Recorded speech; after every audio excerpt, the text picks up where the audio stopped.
nticks not being respected for xaxis and plotly scene.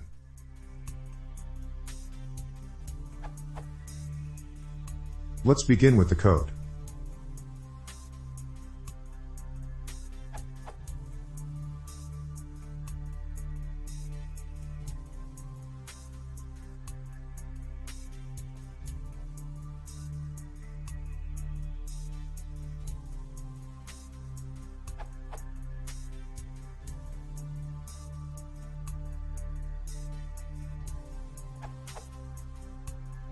I expect there to be 10 ticks per axis.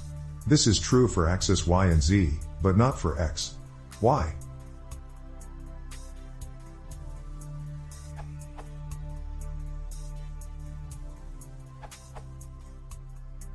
Looking through the documentation for scatter 3D traces here, nticks is the maximum number of ticks for an axis, and the actual number of ticks is less than or equal to nticks.